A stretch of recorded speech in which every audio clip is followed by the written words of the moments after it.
মাত্র 1 মিনিট পর তোমার মোনালের বার্থডে, বুঝতে পেরেছো? মাত্র 1 মিনিট, মাত্র 1 মিনিট। 1 মিনিট পর তোমার বাবাও চলে এসেছে, আর মাত্র 1 মিনিট। কিন্তু তো শনিবার পড়ে গেছে। জলদি জলদি ভালো করে ছুচু করেছে তো? ছুচু করে জোরে জোরে। মা তাড়াতাড়ি তাড়াতাড়ি কাজ ছাড়ছে, তাড়াতাড়ি তাড়াতাড়ি হয়ে গেছে। এই একটা ফুল ছিল, বের করো তো। এটা নেই, এইটা নেই, এই স্টিকটা ধরো। আরে খালি ওইটা, ফুলটা ফুলটা ফুলটা বাবার হাতে দাও, বাবার হাতে। Happy birthday to you. চলে এসেছি আমরা।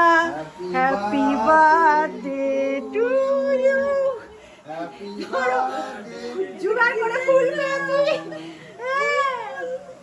গার্লফ্রেন্ডকে ফুল না দিলে হয়?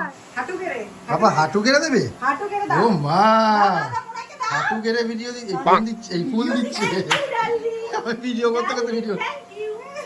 ও ও ও বোঝা যাচ্ছে যে আসল ডার্লিং এই হয়ে গেছে। হ্যাঁ, ওই ডার্লিং নেই, নেই নেই। বাচ্চাতেই নেই। ওই ডার্লিং ডার্লিং আমার কি করে? খেতে দেবে নাকি? কি করে? আচ্ছা ঠিক আছে, ঠিক আছে। কাঁচের প্লেটে দেবে। ঠিক আছে বাবা, ঠিক আছে ঠিক আছে ঠিক আছে, বাবা বুঝে গেছি। এই যে আসল ডার্লিং এসেছে। বাবা তুমি কোথায় ছিলে? কোন জঙ্গলে ছিলে? কোন জঙ্গলে ছিলে? এসে না মনে হয় জন্মদিন। ও মা, বাবা আকাশ থেকে পড়লো। তুই এত বড় ফুলটা দিলি? হ্যাঁ তুমি কি দিলে? আমি ফুল দিয়েছিলাম। ওই যে একটা ফুল আছে। 30 বছর আগে। বাবা, ওই পঞ্জিকারে একটা ফুল আছে, তাড়াতাড়ি দাও ওটা নিয়ে। পঞ্জিকা দিচ্ছে কেন বাবা? মার কি আবার বিয়ে দেবে নাকি? হ্যাঁ, এটা কি হলো? জবা ফুল দিচ্ছে শেষকালে। আরে নাও, যা পেয়েছো তাই লাভ। আরে বুড়ো বয়সে যা পেয়েছো তাই আরে লাভ। জানুন একটা পড়া ছিল, কুড়িয়ে কাড়ি ওটা দিল আর কি। যাক। সত্যি তুমিও? কিন্তু সব থেকে বড় কথা, আমার শাশুড়ি মায়ের বার্থডেটা শনিবার পড়ে গেছে। তো সেলিব্রেট আমরা কোন দিন করব? রবিবার। এই পড়ে গেলে সব তো শনি রবি দুদিনই হলে ভালো হতো। ভিডিওটা আবার কন্টিনিউ হবে রবিবার সকালবেলা থেকে। চলো টাটা, গুড নাইট। ছুটি। বাপরে বাপ, পাগল করে দেয়, পাগল করে দিচ্ছে আমাকে। নাও তো শুধু ধরো ধরো ধরো ধরো ধরো কেমন করতে হবে? ধরো। রোজ তুমি উঠে যাবে, সাথে সাথে উঠবে। আর এই যে তোমার কাছে যাবে এখন, এইটুকুনিতেই তোমার পাপা পাগল। আর তোমার কাছে যাবে এখন, বায়না করছে। Good morning. হ্যাঁ, গুড মর্নিং। ছি ছি ছি রে নুনি ছি। পাটা দেখো, শোকার চেষ্টা করলাম। মা হওয়ার পর এরকম সুখেই সবকিছু বিচার করতে হয়। ও পু হয়েছে নাকি? পু হয়েছে? পু হয়নি বোধহয়। এটা বলা যাবে না ক্যামেরায়, অফ ক্যামেরা দেখতে হবে। তো সকালটা চা দিয়ে শুরু করলাম আজ স্পেশাল দিনটা। সবই ঠিক আছে, কিন্তু এ কি রুটি কেন? আজকে আমার একমাত্র শ্বশুর মশাই, মানে বার্থডে গালের একমাত্র পতিদেব না বলেছিল একটা মহা সেলিব্রেশন, মহা ভোজ দেবে। তো সকালবেলা তো লুচি পুরি হবে। তো এই কি রুটি কেন? কোথায় গেল সে? কোথায় গেল সে? কোথায়? আলুলা লুচি পুরি হলে জিনিসটা রিচ হয়ে যাবে। বাবা ব্যাটিস দিচ্ছে। কোথায় আমি আরো বাবলা? তোরাই নান করবি, বলবি না না লুচি আনতে হবে না, কেন অনুষ্ঠান বাড়িতে আমরা খাই না? তাহলে আমি বললেই আনতো। অনুষ্ঠান বাড়িতে তাহলে আমাদেরই ভুল, বলা উচিত ছিল, কালকে বলে দেওয়া উচিত ছিল। না বাবা, আমি বললে বেকার, আমি বকা খেতাম। তোমারই বেশি, তুমি বেশি রিচ খাও, তারপরে গ্যাসে ঝুলে থাকো। মানে গ্যাসের প্রবলেম আছে তো আমার, ওটাই আর কি। যাই হোক, দেখা যাক আজকে দুপুরবেলা বাবা কি ট্রিট দেয় আমাদেরকে। বাবাই দিচ্ছে তো ট্রিটটা? বাবা পুরোপুরি না, ও তার মানে একটু দিচ্ছে। যাই হোক, একটু দিলেও শান্তি, কিছুটা দিলেও শান্তি আমাদের। এই যে গ্যাস থেকে মনে পড়লো, তুমি নাকি গ্যাস কেন মায়ের জন্য? গ্যাস ভালোই তো, গ্যাস গ্যাস করে গ্যাস দিয়ে যাচ্ছ মাকে। ওভেন ওই তো ওই ওভেন তো হলো না, এবার কি করা যাবে? ঠিক আছে, ওভেন হলো না মানলাম। কালকের থেকে বলছে মা তুমি নাইটি নেবা, চলো নাইটি নেবা, চলো। তোমরাই বলো, ওভেন থেকে নেমে কেউ সোজা নাইটিতে চলে যায়? মানে একটা তার লেভেল থাকে, ও লেভেল। আরো অনেক কিছু হয়। নাইটি পড়েছে না মায়ের, ওর নাইটি অঢেল আছে, তুমি নাইটি দেবা? এটা কোনো কথা? কি হয় আর কি হয় বলো? জাঙ্গিয়া হয়, আর কি বলবো আমি, আর কিছু বলার নেই আমার। আমার ছেলের মুখে কিন্তু স্বাদ আছে বলতে হবে। খাবারটা একটুখানি আজকে ওকে সেদ্ধ ভাত দিয়েছি, মানে ফেনা ভাত যেটাকে বলে, আলু আর ডালে চালে দিয়ে ঘি দিয়ে দিয়েছিলাম। তো একটু পাতলা হয়ে গেছিলো, ওদিকে কাজ করতে করতে 2-3 বার বসিয়েছিলাম, দেখে দেখে প্রেশার কুকারটা ভেতরে একটু জল জল ছিল, আবার বসিয়েছি। লাস্টবার যখন নামিয়েছি তখন ভাবছি ও খেতে দেরি হয়ে যাচ্ছে, যে আগে অল্প একটু জল জল আছে দিয়েই দিই। তো ও তো খায় হচ্ছে একদম ঘন্টার পর ঘন্টা ধরে, ওই খেতে খেতে আরও বেশি জল ছেড়ে যায়, আর যথারীতি ছেড়ে গেছে জল, আর খাচ্ছিল না। ওই খাবারকে নিয়ে আবার আমি প্রেশারে দিলাম, আবার ওটাকে টাইট করে দিলাম, তবে গিয়ে উনি খেলেন। শান্তি, মানে বাচ্চারা খাবার খেলে মায়ের মনে যে একটা কি শান্তি হয় না, এটা বাবারা বুঝবে না, তাই না? বাবারা তো বলেই খালাস যে ও না খাচ্ছে না খাক। বাইরে ওয়েলকামটা সেরে নি। আমি রেয়া, আমি শুভ, আমাদের এই ছোট্ট পৃথিবীতে তোমাদের সবাইকে জানাই ওয়েলকাম। 1টা বাজতে যায়, উনি কুম্ভকর্ণের মতন ঘুমাচ্ছে। যাই হোক, আমিও সুযোগের সদ্ব্যবহার করে সকালবেলায় একটা হাতের নখ কাটতে পেরেছিলাম, এখন আর একটা হাতের নখটা কাটছি যতক্ষণে না ওঠে। এখন ওকে কলা খাওয়াবো, স্নান করাবো, আর কলা খেতেই তোর 1 ঘন্টা, কলা আর গলা দিয়ে নামে না। দেখা যাক, নখটা তো আগে কেটে নি, তারপর ওকে টেনে উঠাবো। তো আমাদের খাবার চলে এসছে, এই যে মা দিল আজকে আমাদের ট্রিট, বিরিয়ানি। আর ওইদিকে বাবা বসে গেছে। বাবা কি গো, বিরিয়ানি খেতে বসে গেছে? কেকটা কোথায়? কেকটা আসবে, অর্ডার দিয়েছি তো। কোথা থেকে আসবে? আসবে, দেখবে কোথা ও মা, আগে খাবার দিচ্ছ তুমি, কেকটা না পেয়ে? ঠিক আছে। তাই তো কেকই তো আনুনি কি হ্যাঁ এ কি গো, কি গো, এদিকে আসো, এদিকে আসো, এদিকে আসো। কেক আনেনি বাবা, আসো। আরে কেক পাবে, আসো আসো আসো আসো। order দিয়েছি। বলছো কেক পাবে, অর্ডার দিয়েছি, অর্ডার আমি দিয়েছি। তো দেখলাম বাবা ঢুকলো, আমার মানে ঘরে ছিলাম আমি, ঢুকে আমি ফ্রিজে রেখে টেকে মনে হয়, আমি আর মাথাতে ছিল না, আমার ওর সঙ্গে ছিলাম। কেক আনুনি সত্যি না মিথ্যে? আসবে কেক, আসবে 5টার সময় আসবে কেক, 5টার সময় আসবে। সত্যি তো, দেখো সেই আশাতেই আছে, কিন্তু হ্যাঁ। ভিডিওতে বলছে কিন্তু নাহলে কিন্তু তারপর নইলে দেখা যাবে যে কেউই কেক আনলো না, তোমার আশা থেকে কেউই আনলো না। বলেছি 5টার সময় আসবে, কে আনবে তো আমি বলিনি।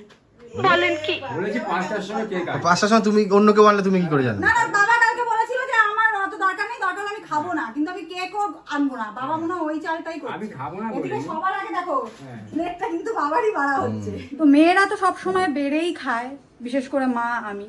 বাট আজকে ভাবলাম নিজে হাতেই একটুখানি মাকে সাজিয়ে খেতে দিই। তো রান্না করা নয়, অবভিয়াসলি আমাদের সর্বকালের বিরিয়ানি, সবাই বিরিয়ানি লাভার, সর্বকালের বিরিয়ানি মানে? বিরিয়ানি লাভার, সর্বকালের সেরা। ঠিক আছে, তো মাকে সাজিয়ে দিলাম এইটুকুনি। এখানে মাটন রয়েছে, বিরিয়ানি রয়েছে, আর এখানে চাটনি, সাথে কোল্ড ড্রিঙ্কস। কই আসো,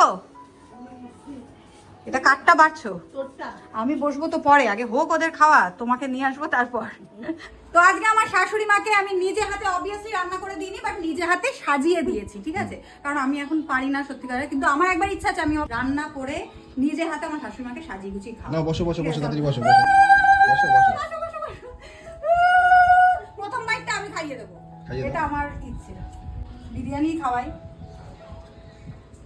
একটু নিয়ে। আলু নাও, মটন মাটন কেমন, মেয়ের হাতে কি আলাদা স্বাদ? কেউ খাইয়ে দিলে ভালোই লাগে। আচ্ছা তাহলে আমি পুরোটাই খাইয়ে দিই। না না তুই বল।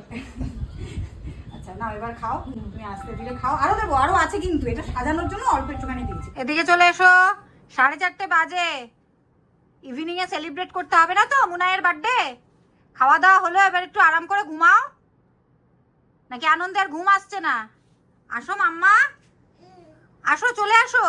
Good evening guys. তো আমরা সবাই উঠে গেছি ঘুম থেকে, এখন আমাদের খাওয়া দাওয়া হয়ে গেছে। আচ্ছা কেকটা কি হলো, আনা হয়েছে কেক? এখন কেক নিয়ে আপনার মারপিট চিন্তা চলছে, চলছে, ঠিক আছে? কেক কে আনবে? কেক কে আনবে? ঠিক আছে। এ বলছে ঠিক আছে বাবা আনবো, ও বলছে বলছে আমি কেক আনবো, আনার ভয় আমি কেকই খাবো না। ঠিক আছে। সোহম বলছে কেক তো দাদাভাই আনে, দাদাভাইয়ের দায়িত্ব। তো ঠিক আছে, দায়িত্ব যখন দায়িত্ব পালন করা উচিত, তুমিই আনবে কেক। ঠিক আছে, আর কি আমি বড় ছেলে, বড় বৌমা। এবার বাজেট ছিল না। কি অবস্থা, এ কি আবার বাবা কই যাচ্ছিস? কেক আনেনি কেউ বাবা? না না, ও কেক আনতে ও, তুমি যাচ্ছে। কেক আনতে যাচ্ছ? হ্যাঁ। যাও নিয়ে আসো, যাও তুমি কেক নিয়ে আসো, যাও বলছে কাউকে আনতে হবে না, আমিই আনবো। যাও নিয়ে আসো। ওই যে যাচ্ছে, চলে গেল চলে গেল চলে গেল, কেক আনতে চলে গেছে। চ আমি নিয়ে যাবো, চ আমি নিয়ে এই যাবো, চ। হবে আসল লোক। তো এই যে কেক চলে এসেছে, আন্দাজ করতে পারছি চকলেট কেক। তো যাই হোক, শুভ দোকানে যাওয়ার সময় কিনে দিয়ে গেল। আলটিমেটলি কেকটা কিন্তু বাবা আনলো না। ঠিক আছে, বাবা বলেছে আমি আনবো না, বাবা কিন্তু কথা রেখেছে, তাই তো মা? বাবা কি দেবে, বাবা তো অলরেডি দিয়েই দিয়েছে। বিরিয়ানিতে ইনভেস্ট করেছে, তাই তো? ইনভেস্ট করেছে ওই 70-30 নাকি 50-50? 70-30, 60-40, ওই যাই হোক। বর পুরোটাই দিতে পারতো, তো বাবার মনে হয় একটু পকেটে টান ফান আছে। যাই হোক, বাবা বলেছে আমি কেক খাবো না, আর যদি কেক খায়ও তাহলে 20 টাকা দিয়ে দেবে, ঠিক আছে? বলছে কেকের যেটুকুনি আমি খাবো সেইটুকুনি পার্ট দিয়ে দেবো। তো যাই হোক, চলো এবার আমাদের কানাডাতেই কেক কাটিং হবে, মোস্টলি আমাদের সেটাই হয়। তো রাত্রিবেলায় সবাই যেহেতু একসঙ্গে থাকবো, ঘাম ঝরছে আমার, প্রচণ্ড গরম। মায়ের বার্থডে বরাবরই গরমে হয়, এটা তো আর কিছু মানে মা গরমেই জন্মেছে, এটা নতুন করে বলার কিছু নেই। এবার তুলনামূলক একটু কম আছে, এটাই ভগবানের দয়া। তো যাই হোক, এখন দেখা যাক উনি কখন ওনার মুনায়ের কাছে যায় আর কখন আমি সাজানোর টাইম পাই। কেমন রাত্রে হবে, তাও আবার মাঝে আমার কাজও আছে, আমাকে আবার কাজও দিয়ে গেছে। আমার মাথায় প্রচুর চিন্তা, এইটুকুনি ছোট মাথায় এত চিন্তা কি করে নিয়ে থাকি আমি নিজেই জানি না। যাও যাও যাও যাও যাও যাও যাও যাও যাও যাও যাও যাও যাও যাও যাও যাও, ওই দেখো ঠিক চলে আসছে, যেই দেখেছে দেখো দেখো দেখো ঠিক চলে এসছে। রাত 9:30 বাজতে যায়। ও তুই কি চাস না যে মুনায়ের বার্থডেতে একটুখানি সাজানো গোছানো হোক? কেমন করছে দেখ, দুষ্টু। আপাতত এতগুলো বেলুন ফুলিয়ে উঠতে পেরেছি। 9:40 অলরেডি বেজে গেছে, আমি জানি না কখন কি করব। তো আজকে শাশুড়ি মায়ের জন্য ধামাকা ধামাকা ধামাকাদার অনেকগুলো সারপ্রাইজ ওয়েট করে আছে। আর লিটারেলি এই কদিন ধরে মানে লাস্ট 1 সপ্তাহ ধরে শাশুড়ি মাকে আমি টর্চার করে গেছি। আমি না, মানে আমরা সবাই মিলে টর্চার করেছি। আর এই সমস্ত টর্চারিংয়ের মাস্টার মাইন্ড হচ্ছি আমি আমি আমি সবাইকে বুদ্ধি দিয়েছি, এইটা করতে হবে এইটা করতে হবে। মানে সারপ্রাইজ গিফট আমরা অ্যারেঞ্জ করেছি, বাট এমনভাবে বলেছি, যেমন একটা উদাহরণ দিই, আমার দেওরও মাকে বলেছিল মা তোমাকে এবার এই গিফটটা দেবো। তো যথারীতি কিনতে গেছে। এবার কেনা হয়ে যাওয়ার পরে আমি দেওরকে বুদ্ধি দিলাম, বাড়ি গিয়ে বলবে এটা হয়নি, কেনা হয়নি, কিনতে পারিনি। ব্যাস বাড়িতে এসে বলেছে আর মায়ের মন ভেঙে চুরমার। তো এই আজ অবধি মানে গিফটটা দেওয়া অবধি পুরো মানে কিভাবে যে মায়ের মন খারাপ সব কিছু আমরা সামনে দেখছি, কিন্তু কিচ্ছু বলিনি। আর আমরা কি গিফট দেবো কি না দেবো সেগুলো পরে রিভিল হবে। কি অ্যারেঞ্জ করে রেখেছি সেটার জন্য তো পুরো ব্লগটা দেখতে হবে। এখন আমি এগুলো সাজাবো, পাপাকে রেডি করবো, নিজে রেডি হবো, অনেক কিছু বাকি আছে, অনেক কিছু আমার মাথা কাজ করছে না। যাই তাড়াতাড়ি এই সমস্ত কিছু কমপ্লিট করে নিই। তো আমার দুষ্টু পাপা চলে এসেছে। আমার মনে হয় না এই সাজানোটা থাকবে, ঠিক আছে? এমনি অলরেডি এখান থেকে দুটো বেলুন দুটো তিনটে ফেটে গেছে। আর এই যে ইনি এসেছেন, ইনি এখন কতক্ষণে এটাকে তছনছ করবে, যার জন্য আমি আর খাটে উঠছি না, নিচে বসে আছি ওকে নিয়ে। তো ওর জামা কাপড় রেডি করেছি, আমার জামা কাপড় রেডি করেছি, ওই পড়ার দিকে ইন্টারেস্ট নেই, বেলুন ফাটানোর দিকে ওর এখন ইন্টারেস্ট। দেখো দেখো দেখো, এই দেখো দেখো দেখো কি করছে বাবা। বেলুন তাই আর কোথায় আছে? পাপাকে দেখাচ্ছে, এদিকে দেখো বাবা, এদিকটাই দেখো। কি মজা! হ্যাঁ, ওই যে ফাটিয়েছে ওই বেলুনগুলো, ওই যে উপরে বাস্কেটটায় রেখেছি, যেগুলো ফাটিয়েও দিয়েছে। হ্যাঁ, সো আমি রেডি হয়ে গেছি। এই যে আজকে আমার শাশুড়ি মায়ের বার্থডে স্পেশাল আমার ড্রেস হচ্ছে এটা। আর পাপা, এই যে পাপার উপরে ওটা পরিয়ে রেখেছি, প্যান্টটা আমাকে পরাতে দেয়নি, পরাবো। বাড়িতে সবাই চলে এসেছে, এখন হবে কেক কাটিং। বাবা ওর দিকে না আমি খালি ভয় আতঙ্ক থাকি, আমি যে কথা বলবো ওদিকে হয়তো একটু চোখ সরলেই কিছু না ঘটায়, ঘটিয়ে ফেললো আর কি।